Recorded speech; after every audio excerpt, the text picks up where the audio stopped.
there's the formula for work done by a force. What's the formula for work done by torque?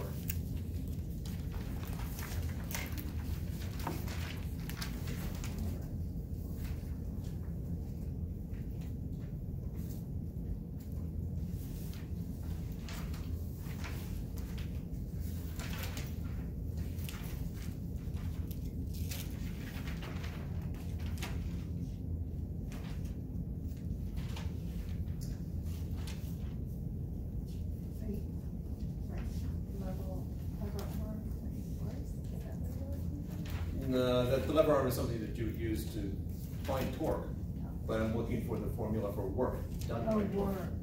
Work times yes. Angular displacement. Say it again. Work times angular displacement. You said work times? Or torque, sorry. Yeah, torque times. So if I'm dealing with rotational motion, it would be the torque times angular displacement, or the change in the angle. So, yep, absolutely.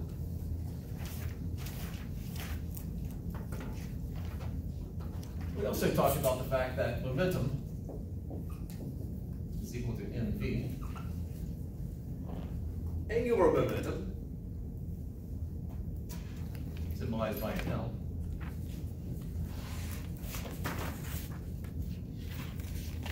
so this is linear momentum, or what we generally call momentum. The second one, this is angular momentum. And I feel like they sort of copped out when they went for the non-Greek letter, but they did it anyway. What would that be equal to? Again, doing the transliteration.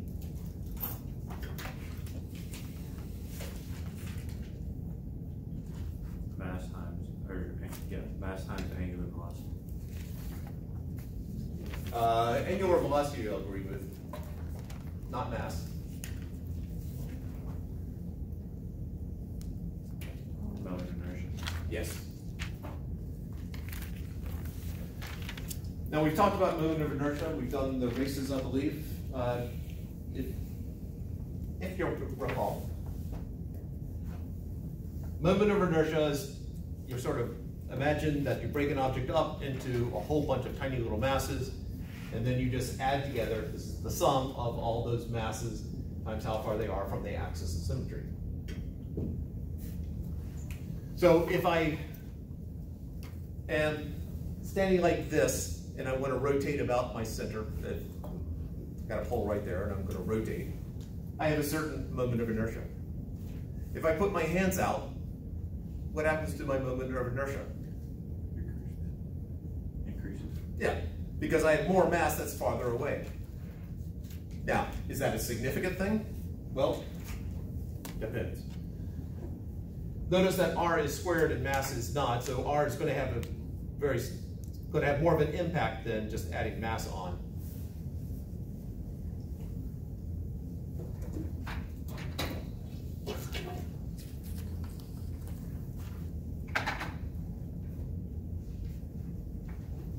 So, I'm just going to spin and hopefully not throw up. If I do, I'll try to. Aim for the tractor. Yeah. All right, so as I spin around, I have a certain angular momentum because I have a moment of inertia because I have mass and it's not all at the center pole. And I had angular velocity. By the way, as I'm spinning around like this, what is the direction of my angular velocity?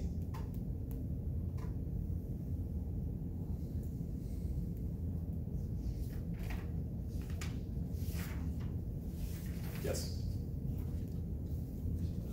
That can mean other people have to stop there. Do it again. Thumb thing? Pardon? Is it the thumb thing? It's the thumb thing. It's the right hand rule. Spinning around like this. So your fingers should be curling in the direction I'm spinning. Yeah. There we go. Yep. So yes to some others. Right hand. Oh. And I'm spinning the other way. Your fingers were curling like that. I'm spinning like that. Yeah. So my angular velocity is down. Again, it is just a mathematical convenience to communicate the way I'm spinning so that you don't have to throw a lot of extra words in there about, well, if you're standing in the room at the ceiling looking down, too much. Okay. So I have an angular momentum as I'm spinning. What should happen if I put my arms out? You increase your radius, Indeed. thus going slower. Say it again. Thus going slower, probably. Yeah. Where is probably the most common example of people doing this? And dance. Oh, I wasn't thinking of that, but yeah, sure. Figure skating. That's where I was thinking. I guess it depends on the circles you hang out in. So arms out will slow you down? Yes. So we have, just as there's conservation of momentum, there's conservation of angular momentum. So whatever my initial momentum is, it's the same as my final momentum. Angular momentum, I should throw the adjective in there. So, when it comes to angular momentum and regular momentum, they're always going to be initial equals final? In a closed system, yes. Okay. So there are three conservation laws, assuming you have the right setup. You've got conservation of momentum, conservation of energy, and conservation of angular momentum. You're working on your Nobel Prize winning dissertation. Those three things are rather critical. Now, if we're using that formula over there, or up there, so we'd have whatever my initial moment of inertia is times my initial angular velocity. It's got to be equal to, well, the same but final. So as I'm spinning around, if I put my arms out, my moment of inertia goes up, so my angular velocity should go down in order to maintain the same.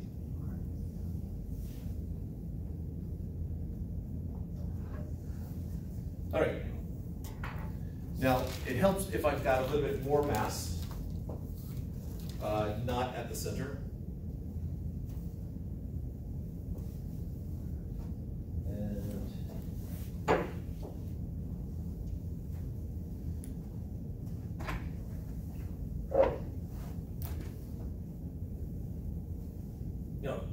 Let's start with it inside. Then I slow down, and then I speed up again. Then I wait for a second.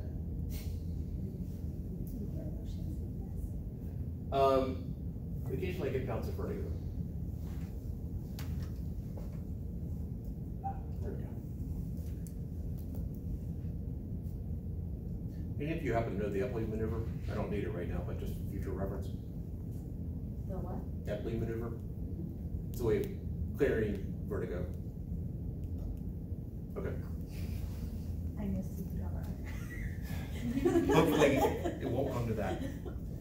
All right, so what's happening there is as I'm spinning around, we look at, in terms of angular momentum, yeah, that I put my arms out, I have more mass farther from the center, from the axis, and therefore my moment of inertia goes up, and therefore this has to go down to maintain the same product.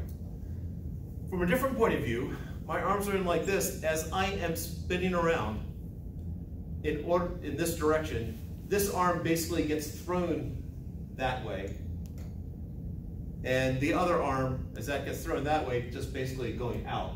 So in essence, I'm speeding up my spin by whipping my arm around.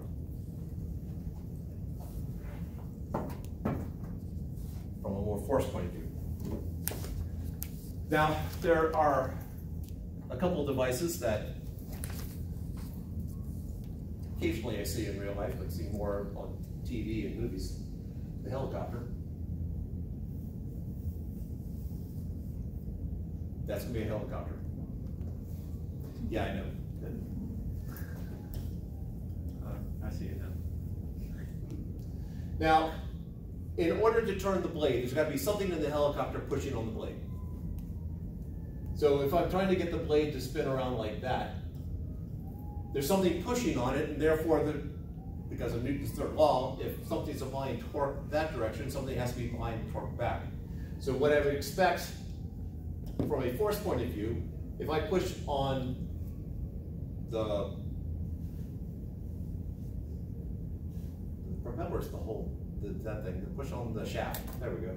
If I push on the shaft like that, the shaft's pushing back on something, making the helicopter want to go the other direction. So then comes into, how do you actually keep the helicopter from spinning in the wrong direction? And occasionally you do see this in movies where they shoot out some part of the helicopter and then it starts spinning around. One way of dealing with it is to put a propeller over here or on the other side that is going to basically pushing the other direction. Another, the Chinook, I think it is, helicopter, where I've got one blade turning this way, which would make the helicopter spin, and then I have another one over here trying to do the opposite. And there's one other design of helicopter that I have seen pictures of, where you've got two different shafts, so that pushing on one and pushing on the other in the other direction, and so the net torque on the helicopter is 0. From an angular momentum point of view,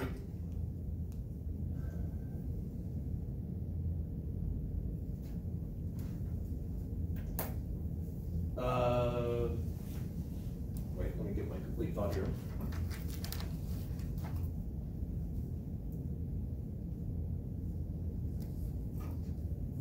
Yeah, from an angular momentum point of view,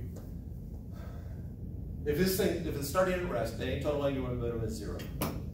I have an internal force which is going to get the blade to turn.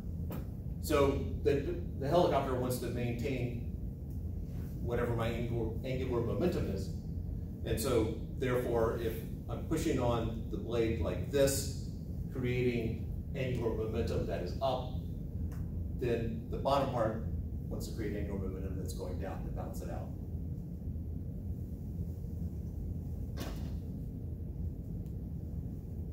We can also exploit this with the wheel. I can get the wheel spinning. So if I spin it like that, what is the direction of the angular momentum of the wheel? Yeah, is that way. The wheel is spinning around like this, thumb points that way. All right, so as I turn it, here we go. I can turn myself, and it's all about trying to maintain that angular momentum. So if I have angular momentum going this way, actually, do I want to start it? Oh, I want to start going like this. Going like that, what happens is that angular momentum is this way. As I turn the wheel, life wants to continue. Nature wants the angular momentum to continue in that direction, which means that it's trying to spin me, which is not easy to see. So I'm going to start it like this, spinning like that. Angular momentum is up. If I turn it, it's going to want to maintain an angular momentum upwards, so it's going to want to spin me. Not particularly well. There we go.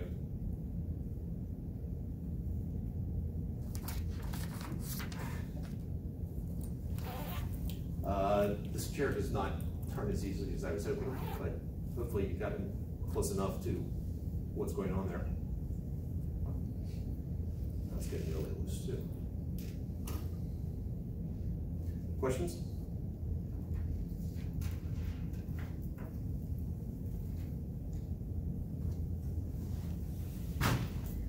What direction does it want to move you in when you turn it? All right, so if I have angular momentum, starting out angular momentum up, Yes.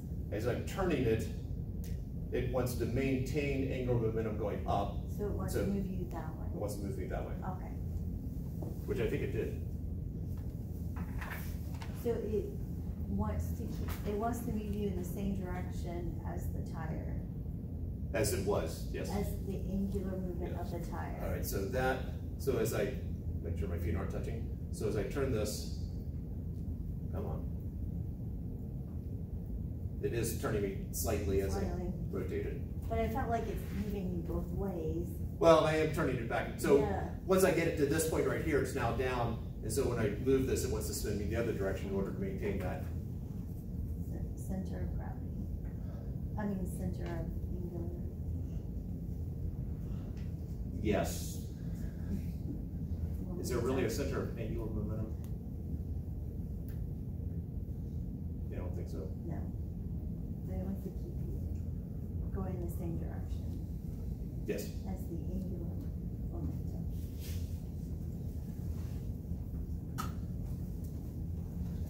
All right. Yeah. Yeah. Oh, There's an angular momentum. I think that's the last thing in that chapter. And then it's next one. All right. I'm about to shift into chapter 9. You know what? We should probably assign, quizzes, things like that. So we assigned masters set 6 and 7. I didn't do the homework quiz for 6 and 7. No. We don't have school next Friday. I'd like there at least be some day for people to ask questions. So we're going to do the homework quiz for 6. Homework, this is supposed to be a Q. Homework quiz for 6 and 7 on the 22nd. And then master set 8 due on the 24th.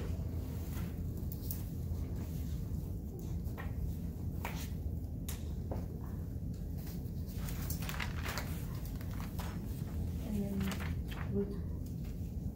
what would we, for exam 2, how many chapters does that cover? 50.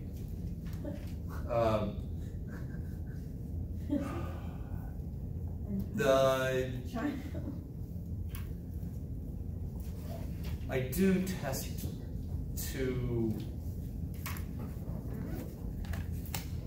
the stuff that is in material in chapters 6 through 10. They're just basically 2 Uber quizzes instead of a test.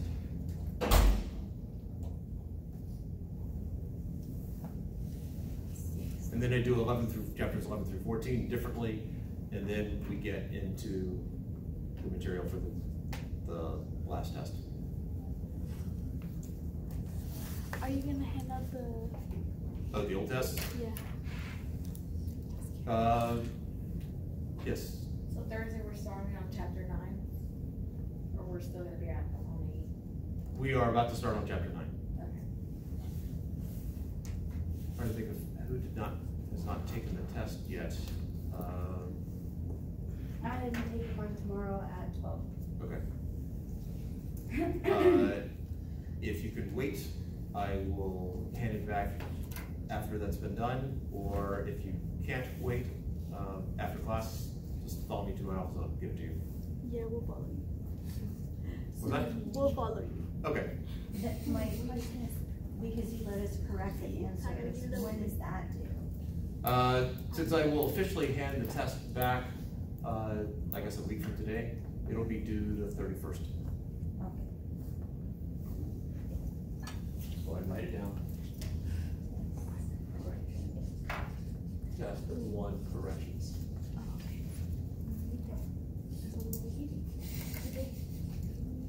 You'll stay on that break. Because we got breaks. Okay, I'm sorry, I just want to make sure. All right. Imagine, if you will, you have an object, so, sure, picture a sphere, and it gives out a pulse every so often of these tiny little particles that we can't see, but we know are there. So every second it's going to give out a pulse, and that pulse is going to go out, so it gives off, let's just say, 1 million of them. gives off 1 million of those things, and those things just start spreading out into this an ever-increasing size sphere. Like a couple of them in a pond? Yeah, two-dimensional version, yes. In the case of these invisible things being shot outwards, that it would get thinner and thinner, because as you stretch it out over a bigger and bigger sphere, there's going to be fewer of these things per, like, a square centimeter. Or in the case of the ripple in the pond, you know, you have a certain amount of water that gets displaced, but as the ring expands, the size of it gets smaller and smaller. Well, one of the questions that kept plaguing physicists was, I know that two objects are attracted to each other through gravitational force. How does one object know the other object exists? And one of the ideas that they came up with was that it's giving off something, that whether the second object exists, if I have a universe here with one object in it, as soon as I put another object into it, they're attracted to each other. So the idea was that before that second object shows up, that first object's giving off something. No one else but me might call it this, but sort of gravitational pheromones. It's giving off these things in all directions, and the second mass has no idea this mass exists. All it knows is that it's getting hit by something. So there must be something over there, and so it goes to see what it is. Meanwhile, it's giving off its things, he will sense it, and they will come towards each other. So these gravitational pheromones, or what they're more formally called, gravitons, are given off that they become less and less dense the farther out you go. So if you were on the space station, and the space station were directly between me and the sun, it'd be getting hit by more gravitons from the sun than I would. Whereas I'm getting hit by more gravitons from the Earth than people in the space station. So the farther out you go, the weaker that gravitational pull is. Now, since these gravitons are spreading out over the surface of a sphere,